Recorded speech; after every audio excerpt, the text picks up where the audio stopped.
আমার একটা মানে নিজের আহ্বান হচ্ছে রিজভী ভাই সহ, যেহেতু বিএনপি একটা বড় রাজনৈতিক দল, আগামীতে একটা ইলেকশন হলে গভর্নমেন্ট ফর্ম করার আপনার সম্ভাবনা আছে।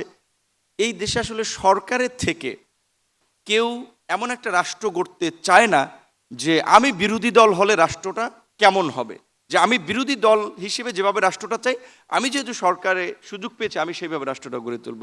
তো আমার প্রত্যাশা থাকবে বিএনপির এই সবচেয়ে নির্যাতিত নিষ্পেষিত জিয়া পরিবারের, বিশেষ করে তারেক রহমান সাহেব 16-17 বছর দেশের বাইরে, সো এবং পরিবার পরিজন ছাড়া, এবং এটা অবশ্যই আমাদের এই আন্দোলন সংগ্রাম যদি বিএনপির মতো একটা সংগঠিত শক্তি না থাকতো, it will be very difficult যে তাদের ডিরেকশন, বা যখনই আমরা আন্দোলন করেছি কোটা সংস্কার আন্দোলন 18 থেকে 24, সবসময় তাদের কোঅর্ডিনেশন হেল্প ছিল, যে তারা ফ্রন্টে ছিল না কিন্তু পেছন থেকে সব ধরনের সাপোর্ট করেছে। এই আন্দোলনে সালাউদ্দিন ভাই ইন্ডিয়া থেকে আমাদের সাথে ছাত্রদলের সভাপতি সেক্রেটারি গ্রুপ কলে কথা বলেছে যে ছাত্রদের পাশে থাকতে হবে।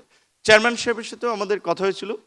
সো তাদের এই দৃষ্টিভঙ্গির কারণেও কিন্তু এই পতনটা ত্বরান্বিত হওয়া বা এই আজকের বাংলাদেশ এটা সম্ভব হয়েছে। সুতরাং অবশ্যই এটি শুধুমাত্র কয়েকদিনের আন্দোলন কিংবা কয়েকজনের কন্ট্রিবিউশন সেটা না, এর জন্য দীর্ঘ 16 বছরের একটা জার্নি ছিল।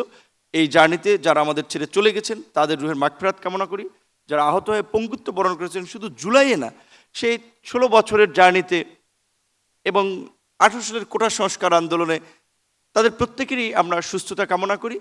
এবং আমার সর্বশেষ একটাই আমার ব্যক্তিগত আহ্বান থাকবে যে আগামীতে আমরা এমন একটা বাংলাদেশ রাষ্ট্র ব্যবস্থা গড়ে তুলি যেখানে আইন শৃঙ্খলা বাহিনী এইভাবে জনগণের বিরুদ্ধে দাঁড়াবে না, রাষ্ট্র জনগণের বিরুদ্ধে দাঁড়াবে না, রাষ্ট্র এবং রাজনীতিবিদরা জনগণের প্রতি দায়বদ্ধ থাকবে।